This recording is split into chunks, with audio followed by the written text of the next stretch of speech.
You know புலிஜே பாண்டி, I know புலிஜே பாண்டி. இப்போதான் பார்த்துட்டு வரேன். கடுகு அப்படின்ற படம் பார்த்துட்டு வெளில வந்தோடனே ஜென்ரலா நினைச்சுக்கு இந்த படத்தில் என்ன ஆகுது அப்படின்னு பார்த்தீங்கன்னா, ஃபர்ஸ்ட் எடுத்தோடனே பரத், ராஜகுமாரன், ராதிகா பிரசிதா இப்படி எல்லாருமே வந்து அந்தந்த கேரக்டர்களாகவே நமக்கு தெரியுறாங்க. அப்படின்னு அர்த்தம் நல்லா நடிச்சிருக்காங்க அப்படின்னு அர்த்தம். புலிஜே பாண்டினா யார் தெரியுமா? நீ வருவாய் என அப்படின்ற ஒரு காதல் காவியத்தை நமக்கெல்லாம் பரிசளித்த டேரக்டர் யாரு? மிஸ்டர் ராஜகுமாரன். அவர் தான் புலிஜே பாண்டி. அண்ட் புலிஜே பாண்டியோட கேரக்டருக்கு பாருங்க, இதுக்கு முன்னாடி நான் வந்து வானத்தை போல படத்தில் அந்த அண்ணன் விஜயகாந்த் இருக்காரு இல்லையா, அவரு தான் இவ்வளோ நல்லவரா ஒரு மனுஷன் இருக்க முடியுமா அப்படின்னு என்ன வியக்க செய்தார். அதுக்கப்புறம் இந்த புலிஜே பாண்டி தான் இந்த அரசியல் அனுதாப ஓட்டுகள் அப்படின்னு சொல்லுவாங்கல்ல, அந்த மாதிரி அனுதாப ஓட்டுகளை அள்ளி வாங்கி சேர்த்து வச்சிருக்காரு இந்த படத்து மூலியமா ராஜகுமாரன் அவர்கள். ஆனா இந்த படம் முடிஞ்சு வெளில வரும்போது ஒருத்தன் இவ்வளோ நல்ல மனுஷனாக இருக்க முடியுமா? ஒருவேளை அதனால மட்டும் தான் அவர் பிடிச்சிருக்கோ, இந்த அனுதாப ஓட்டு சொன்னோம் இல்லையா, அதனால மட்டும் தான் அவர் பிடிச்சிருக்கோ அப்படின்னு டவுட்லாம் வருது. ஏன்னு சொல்கிறேன், என்னன்னா ரொம்ப இயல்பாக ஒரு விஷயத்தை ப்ரெசென்ட் பண்ண ட்ரை பண்ணியிருக்காங்க. ஒரு ஸ்கூல் டீச்சர் மாதிரியே இருக்காங்க. அவங்க வாழ்க்கையில் நடந்தது அதெல்லாம் வந்து அழகாக சொல்ல ட்ரை பண்ணியிருக்காங்க. பட் அங்கங்கே இந்த சினிமாட்டிக் லிபர்ட்டி, சினிமாத்தனங்கள், ப்ரெடிக்டபிள் விஷயங்கள் அதெல்லாம் நிறைய அப்படி புகுத்துனதுனால அங்கங்கே லைட்டாக ட்ராமா மாதிரி தெரியுது. கூடவே ஹெவியான கருத்துக்கள்லாம் அப்படியே மலைச்சாரல் மாதிரி தூவி விட்டுருக்காங்க. அது கூடவே என்ன ஆயிடுச்சு அப்படின்னா, அந்த ப்ரெடிக்டபிளான விஷயங்கள்லாம் ஆட் ஆனதுனால ஒரு புறநானூறு நடத்தும் தமிழ்வாதியாரை பார்க்குற மாதிரி பல நேரங்களில் பார்ப்போம் இந்த படத்தை. ஒரு பக்கம் இவங்க என்னவோ சொல்ல வராங்கப்பா அப்படின்னு கண்ணெல்லாம் சுருக்கிட்டு அப்படி கவனிக்க ட்ரை பண்ணுவோம். ஆனால் இப்படி தானப்பா முடிய போகுது அப்படின்னு நம்ம ஃபர்ஸ்ட்டே கணிச்சிருந்தனால பெருசாக அப்படி இன்ட்ரெஸ்டிங்காக எங்கேஜிங்காக இருக்குப்பா அப்படின்னு கேட்டிங்கன்னா இருக்காது. இந்த படத்தோட நாட் இருக்கு பாருங்க, அது வந்து படம் பார்த்துட்டு வெளில வந்தாலும் யாருமே மோசமான படம்ப்பா, மோசமான கதைப்பா அப்படின்னு யாராலையுமே சொல்ல முடியாது. அந்த மாதிரி ஒரு நாட், அந்த மாதிரி ஒரு கதைக்களம்.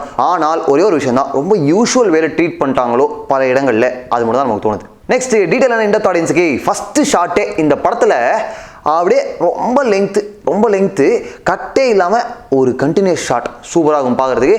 அதே மாதிரி இன்டர்மிஷனில் வந்து டியூப்லைட்டை வச்சு ஒரு விஷயம் விளையாண்டுருப்பாங்க. அப்படியே கிளைமேக்ஸில் அதை வச்சு ஒரு கனெக்ட் கொடுத்துருப்பாங்க. சூப்பராக இருக்கும். இந்த மாதிரி சின்ன சின்ன விஷயங்கள்லாம் விஜய் மில்டன் நோட் பண்ணி செதுக்கியிருக்கிறார். ஸ்கிரிப்ட் ட்ராவல் ஆகிறத வந்து அன்பிரடிக்டபிளாக மாற்றி வேற மாதிரி சர்ப்ரைஸ் பண்ணிருக்கலாம் அப்படின்னு ஒரு பக்கம் தோன்றினாலும், டெக்னிக்கலாக இந்த படம் ஃபார் பெட்டராக இருந்திருக்கலாம்.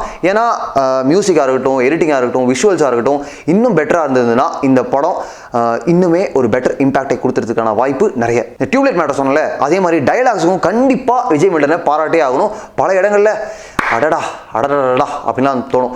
அதுலேயும் டைலாக் ஒன்று உண்டுங்க, உன்னை பற்றி ஊரில் 4 பேர் என்ன சொல்கிறாங்களோ தான் முக்கியம் இல்லை, கடைசியாக நீ உன் கண்ணாடி முன்னாடி நின்று பார்க்கும்போது உனக்கு நீ என்னவா தெரியுது அதுதான் முக்கியம். சமல்ல. ஸோ ஆன் தி ஹோல் கடுகு அப்படின்ற இந்த படத்தை நீங்கள் போய் பார்க்குறீங்க. ஆனால் உங்களுக்கு மனசில் கருத்து மட்டும் இருந்தால் போதும். ஒரு படத்தில் எனக்கு படத்தை படமாக பார்க்குறத விட ஒரு பாடமாக பார்த்தா எனக்கு ரொம்ப சந்தோஷம் அப்படின்னீங்கன்னா தாராளமாக போய் படத்தை பாருங்கள். உங்களுக்கு பெட்டராக ஒர்க் அவுட் ஆகும், செம்மையாக ஒர்க் அவுட் ஆகும். ஸோ நீங்கள் என்ன பண்ணுங்கள், படம் பார்த்துட்டு வந்து உங்களுக்கு கருத்துக்கெல்லாம் பதிவு பண்ணுங்கள். முன்னாடி ஒரு டைலாக் சொன்னல, கண்ணாடி முன்னாடி நிற்கும் போது உனக்கு நீ என்னவா தெரியுதோ அதுதான் முக்கியம், ஊர் சொல்கிறது முக்கியம் இல்லைன்ட்டு. அதே மாதிரி தான் இந்த படமும். நீங்கள் போய் பார்த்துட்டு வாங்க. உங்களுக்கு கண்ணாடி முன்னாடி நிற்கும் போது இந்த படத்தை பற்றி என்ன தோணுதோ அதை வந்து கமெண்ட்டில் பதிவு பண்ணுங்கள். ஓகே, பிடிச்சிருக்கலாம், பிடிக்காம போகலாம், அது உங்கள் விருப்பம், உங்கள் கமெண்ட். அடடா, நம்மளோட ப்ரூஸ் லீ ரிவ்யூ அஜித்துக்கே பிடிச்சிருக்கு. அதாவது ரிஞ்சாய் அஜித் அப்படின்ற ஒருத்தர் வந்து I like all your reviews அப்படின்னு சொல்லியிருக்காரு. ரொம்ப நன்றி ரிஞ்சாய் Ajith. Balachander R black hole comment was awesome அப்படின்னு சொல்லிருக்கீங்க. Thanks a lot for noting that bro. நீங்கள் என்ன பண்ணுங்க, என்னப்பா இது சம்மந்தமான பிளாக் ஹோல் அப்படின்னு சொல்கிறாங்கன்னா ப்ரூஸ் லீயோட ரிவ்யூ போய் பாருங்க, அதில் ஒன்று இருக்குது. அதெல்லாம் ஒரு பக்கம் இருந்தாலும் டிஸ்கிரிப்ஷனில் பப்ளிக் ரிவ்யூ லிங்க் இருக்குது. கிளிக் பண்ணி உங்களோட ஃபேவரட் படங்களுக்கு ரேட்டிங்ஸ் கொடுத்துருங்க. ஓகே, நன்றி.